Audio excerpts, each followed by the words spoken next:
Hi everyone, my name is Jesus Gringo, and my How I Met My Wife story is the greatest in world history. It started back in 2011. I decided to ride my 2009 Harley Davidson Fat Boy from San Diego to Costa Rica and back by myself.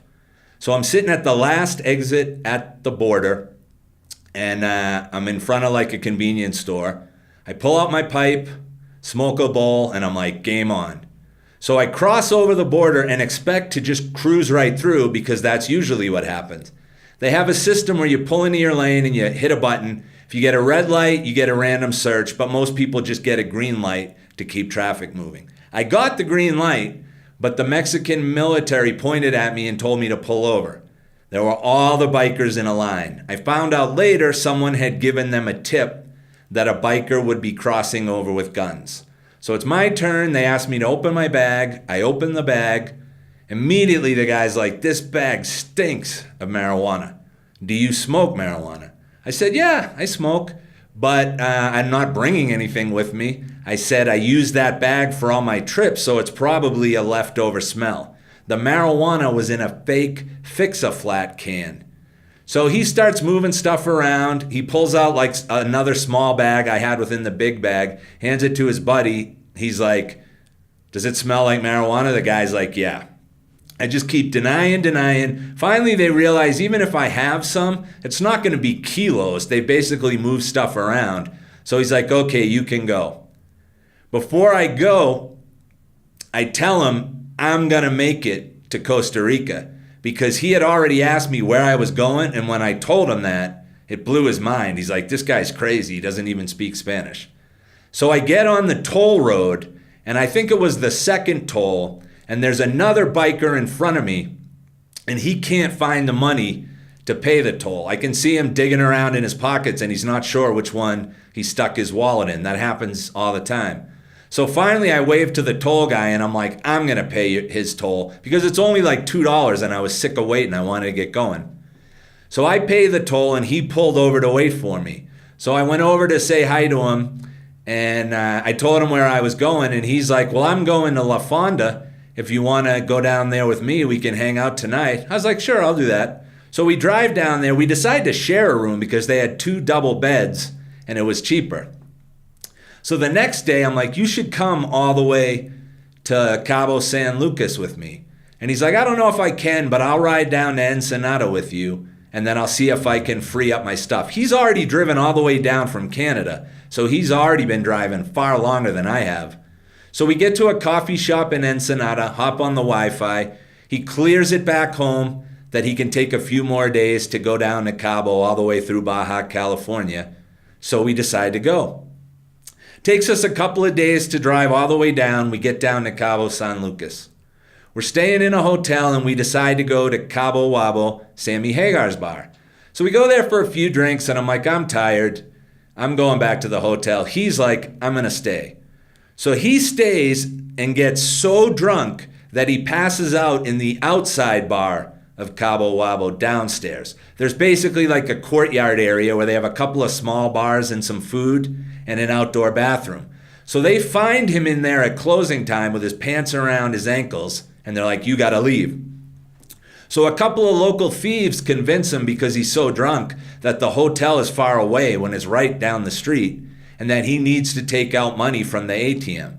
So he goes to the ATM, takes out cash. They switch his card on him and surf his PIN number and steal his telephone, his iPhone. So he goes back to the hotel room. I hear him come in. He's kind of mumbling, all pissed off. And then in the morning, he's like, "I got robbed. I'm going home.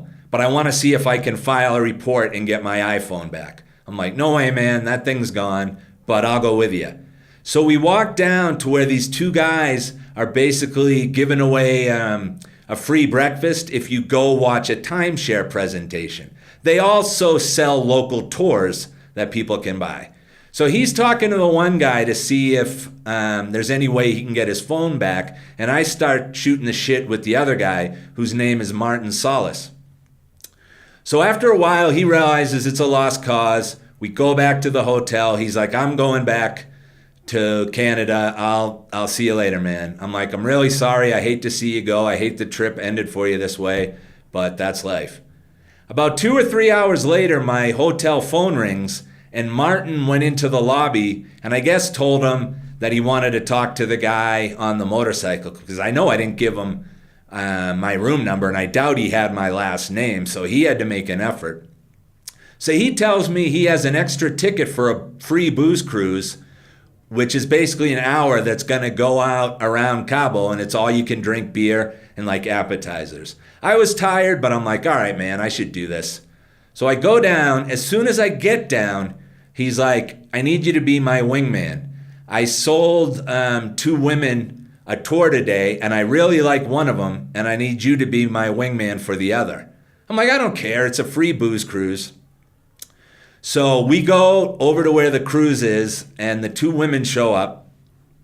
We all introduce ourselves. We get on the boat, and we have a decent time, but all 3 of them can speak Spanish, and I can't. So basically, I'm kind of SOL on the conversation. But it was a good time. We get off the booze cruise, and me and Martin are like, we're going to go to Cabo Wabo tonight. And the 2 women are like, okay, we'll go with you. And they were staying in the same hotel that I was.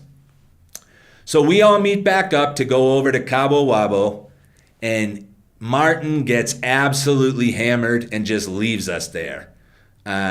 So he goes back to my hotel room, and it's me and the 2 women. So we hang out a little longer, but it's really hard to talk because I only know a little Spanish, and one of them knows a little bit of English. So we go back to the hotel, and I tell her what our room number is, because at some point in the booze cruise, I think Martin had explained to them where I was going and that I wanted to see the pyramids in Mexico City. And the 2 women, it was a mom and a daughter, happened to live near the pyramids. So when we're at the hotel, we go our separate ways. And then the next morning, because they knew I was going to be coming out their way, the daughter came to my room with her mom. She remembered the number and gave me her email address.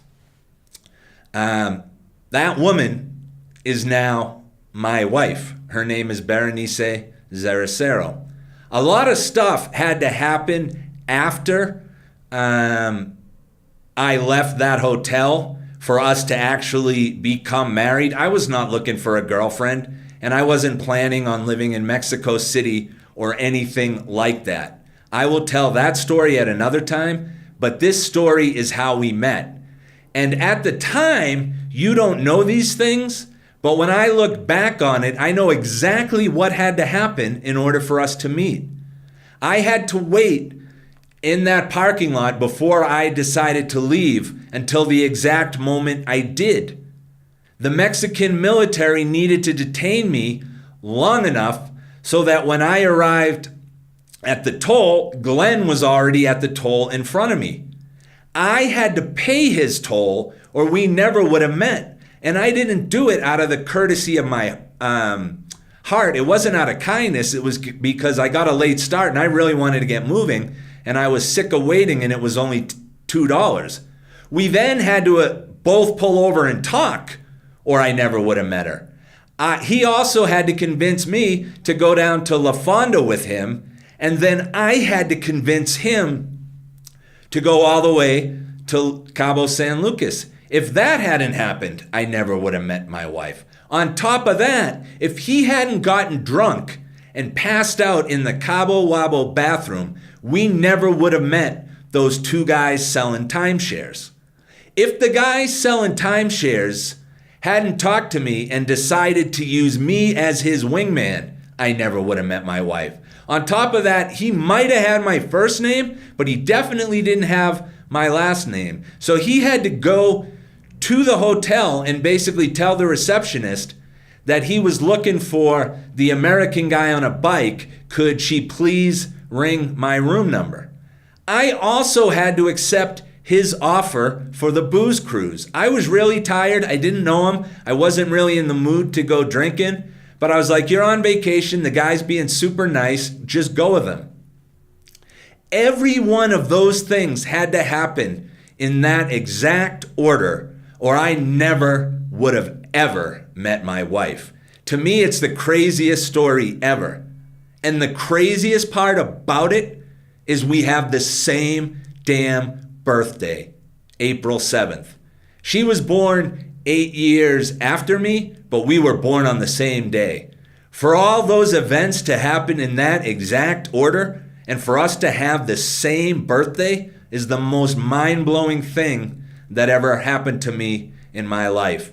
And the way I like to put it to people is that a lot of times you think the big decisions in your life are what truly changed it. And that's true, where you went to school, where you decided to work, those types of things. But I like to give the example, say one night after work you make a left instead of a right. You always take a right, walk over to the subway and take the subway home.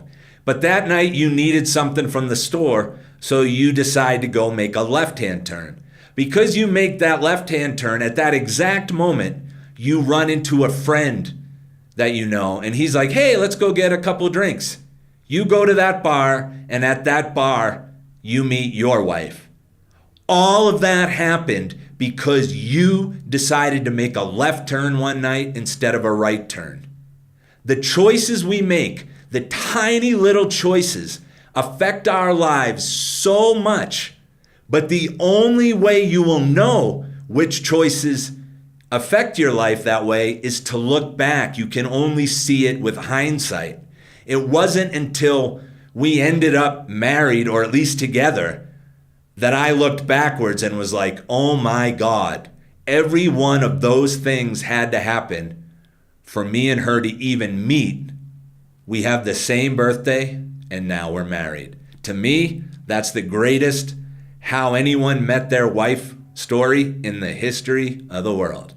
My name is Jesus Gringo. I hope you liked that video. If you did, please subscribe to my channel, and thanks for watching.